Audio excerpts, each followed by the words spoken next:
Assalamualaikum friends. Hope you are all are fine.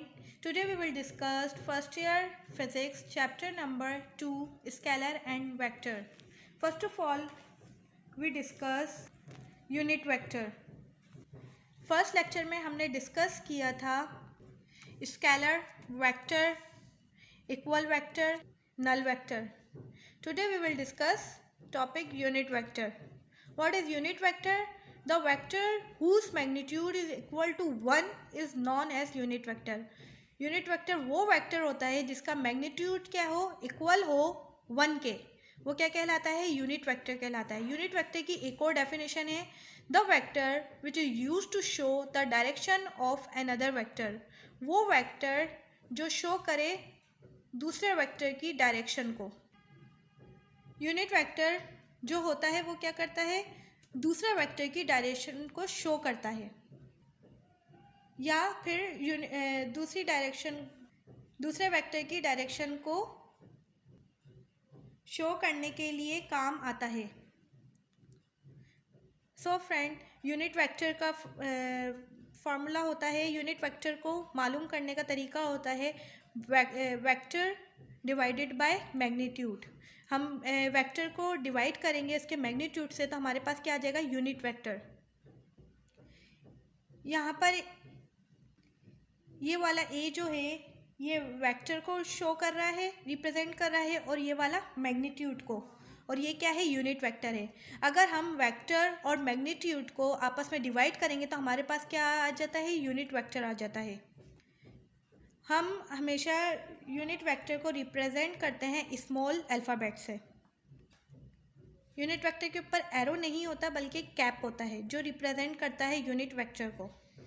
Then हमारे पास magnitude find करने का formula होता है, ए इक्वल होता है under root a x square plus a y square plus a z square.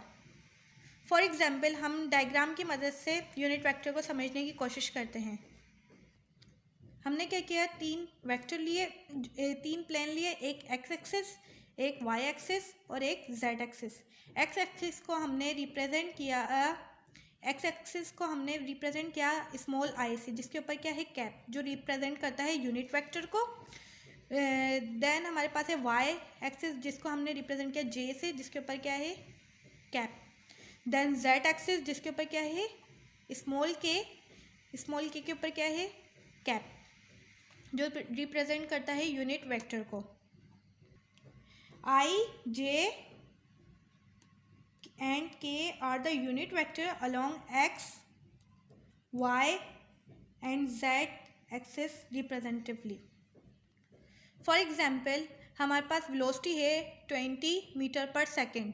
20 क्या है? मैग्नीट्यूड है, और मीटर पर सेकेंड क्या है? प्रॉपर यूनिट है. सो फ्रेंड, अब हम इसकी डायरेक्शन मालूम करेंगे. हम इसकी डायरेक्शन कैसे फाइंड कर सकते हैं? अब हमें कैसे पता चलेगा कि ये 20 मीटर पर सेकेंड जो वेलोसिटी है ये किस डायरेक्शन के अंदर है? इसको हम मालूम करने के लिए हम क्या करेंगे? 20 हमने क्या किया? 20 आई मीटर पर सेकेंड. इससे हमें क्या पता चला कि 20 क्या है? मैग्नीट्यूड हो गई, और मीटर पर सेकेंड क्या है? प्रॉपर यूनिट हो गया. और आई, इससे हमें क्या पता चला? जो वेलोसिटी है वो क्या है? एक्स एक्सिस पर है. देन क्या है? 20 जे मीटर पर सेकेंड. 20 क्या है? मैग्नीट्यूड हो गया, जे क्या है? डायरेक्शन आ गई, और ये क्या हो गया? प्रॉपर यूनिट मीटर पर सेकेंड. तो अब हमें पता है कि जे क्या है? वाई एक्सिस पर है. तो हमें पता चल गया कि जो वेलोसिटी है 20 मीटर पर सेकेंड वो क्या है? वाई एक्सिस पर है. इसी तरह जेड एक्सिस पर क्या है? के, स्मॉल के, जो रिप्रेजेंट कर रहा है जेड एक्सिस को. 20 के मीटर पर सेकेंड रिप्रेजेंट कर रहा है जेड एक्सिस को, कि 20 क्या है? वेलोसिटी जो है हमारी वो किधर है? जेड एक्सिस पर है. Then null vector. What is null vector? Defined the vector whose magnitude is equal to 0 is known as null vector. Null vector वो नल वेक्टर होता है जिसका मैग्नीट्यूड इक्वल होता है 0 के. यूनिट वेक्टर क्या था? जो इक्वल था 1 के. और नल वेक्टर क्या है? जो इक्वल है 0 के, जिसको हम क्या कहते हैं? नल वेक्टर कहते हैं. फ्रेंड्स, एक बात और, यूनिट वेक्टर की एग्जाम्पल हम ले लेते हैं, जैसे कि हमारे पास है एक्सेलरेशन 1 मीटर पर सेकंड, तो एक्सेलरेशन क्या है, यूनिट वेक्टर है। देन हम नल वेक्टर की बात करते हैं। नल वेक्टर का क्या होता है, मैग्नीट्यूड इक्वल होता है ज़ीरो की, जिसको हम नल वेक्टर कहते हैं। अब आप सोचेंगे कि नल वेक्टर ज़ीरो के इक्वल होता है तो फिर हम नल वेक्टर को यूज़ ही क्यों करते हैं। कुछ साइंटिस्ट कहते हैं कि नल वेक्टर होता है और कुछ साइंटिस्ट कहते हैं कि नल वेक्टर नहीं होता। सो फ्रेंड, हमारी बुक का हिस्सा है तो हम इसको नल वेक्टर को हम डिस्कस करेंगे। नल वेक्टर जो होता है वो इक्वल मैग्नीट्यूड होता है but opposite direction opposite force होती है। फॉर एग्जाम्पल हमने एक फोर्स ली जो कि 10 न्यूटन है। 10 न्यूटन क्या है, फोर्स है, जो कि अपोजिट भी 10 न्यूटन की फोर्स अप्लाई हो रही है और 10 न्यूटन की फोर्स यहाँ भी अप्लाई हो रही है।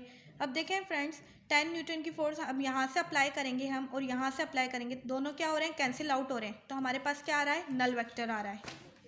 नल वेक्टर जो होता है ना, वो क्या होता है, डायमेंशन लेस होता है। आई होप आपको नल वेक्टर समझ आया होगा। चलें अब हम नेक्स्ट टॉपिक की तरफ बढ़ते हैं। देन है free vector. Free vector, the vector which can be displace parallel to itself, it known as free vector. Free vector क्या है, जो कि सिर्फ अपनी मर्जी से ही एंगल बनाता फिरता है, मतलब अपने वेक्टर बनाता है। For example, all vectors are free vector but only position vector is not a free vector. सारे वेक्टर क्या है, फ्री वेक्टर है, लेकिन क्या है, पोजिशन वेक्टर जो है वो क्या है, फ्री वेक्टर नहीं है।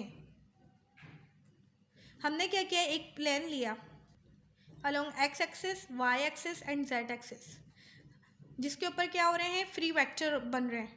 हमने क्या कहा था, सारे वेक्टर क्या होते हैं, फ्री वेक्टर होते हैं। नेगेटिव वेक्टर भी क्या है, फ्री वेक्टर है। Unit vector, null vector, equal vector, ये सब क्या है, फ्री वेक्टर है। इनकी क्या है, कोई डायरेक्शन नहीं, इनका क्या है, कोई इनकी प्रॉपर डायरेक्शन नहीं है, इसलिए क्या कहलाते हैं, फ्री वेक्टर कहलाते हैं।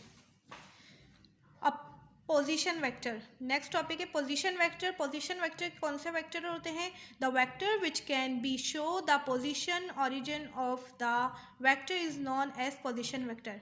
पोजीशन वेक्टर वो वेक्टर हैं जो शो करते हैं पोजीशन को, उनके ओरिजिन से उनकी पोजीशन को शो करते हैं वेक्टर की, जो कि पोजीशन वेक्टर कहलाते हैं।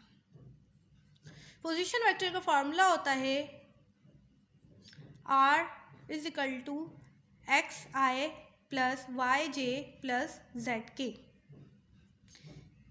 पोजीशन वेक्टर का मैग्नीट्यूड का फॉर्मूला होता है, ये X क्या है, मैग्नीट्यूड है, I क्या है, डायरेक्शन है, Y फिर प्लस Y क्या है, Y एक्सिस है, जो कि X क्या है, जो डायरेक्शन शो कर रहा है, Z क्या है, ये भी क्या है, एक्सिस किसको रिप्रेजेंट कर रहा है, Z एक्सिस को, K क्या है, डायरेक्शन शो कर रहा है।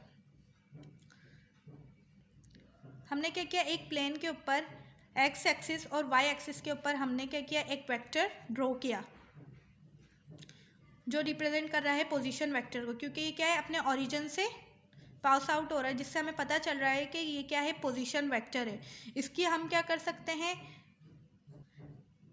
इसकी डायरेक्शन को हम फाइंड कर सकते हैं कि ये किस एंगल पर है और इसका क्या एंगल बन रहा है। देन है addition vector. Addition of vector by head to tail rule. Head to tail rule की हेल्प से हम एडिशन वेक्टर को समझने की कोशिश करेंगे।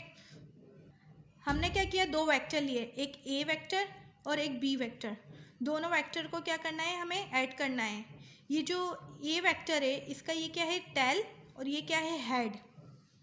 हमने क्या किया, ए वेक्टर के हेड को बी वेक्टर की टेल से क्या कर दिया, ऐड किया। तो हमारे पास क्या है, ए वेक्टर को हमने टेल से ऐड किया तो हमारे ए और बी क्या हो गए, ऐड हो गए। हेड टू टेल रूल की हेल्प से क्या हुए, ये दोनों क्या हो गए, ऐड हो गए। फिर हमने क्या करना है, इसका रिजल्टेंट मालूम करना है। रिजल्टेंट वेक्टर मालूम करने के लिए हम क्या करेंगे, रिजल्टेंट वेक्टर की टेल से और ए वेक्टर की टेल से बी वेक्टर के हेड से क्या करेंगे, रिजल्टेंट वेक्टर को फाइंड करेंगे। हमने क्या एक डॉटेड लाइन बनाई जिससे हमें क्या पता चल गया, हमारे पास क्या है रिजल्टेंट वेक्टर। फ्रेंड्स पेपर में क्या होता है, पेपर में हमारे पास आ जाता है, ज़रूरी नहीं है कि आर ही रिप्रेजेंट करे रिजल्टेंट वेक्टर को, कोई और भी अल्फ़ाबेट आ जाता है जैसे ए बी सी, लेकिन हमें इसको बआसानी याद करने के लिए हमारे पास एक ट्रिक है। रिजल्टेंट वेक्टर हमेशा टेल से और हेड से, मतलब कि जो रिजल्टेंट वेक्टर की टेल है वो टेल से ही स्टार्ट होगी और हेड्स, जो रिजल्टेंट वेक्टर का हेड है वो हेड से ही एंड होगा। ये इजी ट्रिक है रिजल्टेंट वेक्टर को मेमोराइज करने के लिए और याद करने के लिए। सो फ्रेंड्स यहाँ जाके हमारा लेक्चर एंड होता है। आई होप आपको मेरा लेक्चर समझ आया होगा। अगर आपको मेरा लेक्चर समझ आया है, पसंद आया है तो प्लीज़ मेरे चैनल को सब्सक्राइब करें, मेरी वीडियो को शेयर करें, कमेंट करके बताएं कि मेरा लेक्चर आपको कैसा लगा, और फ्रेंड्स मेरी वीडियो को लाइक करें। अल्लाह हाफ़िज़।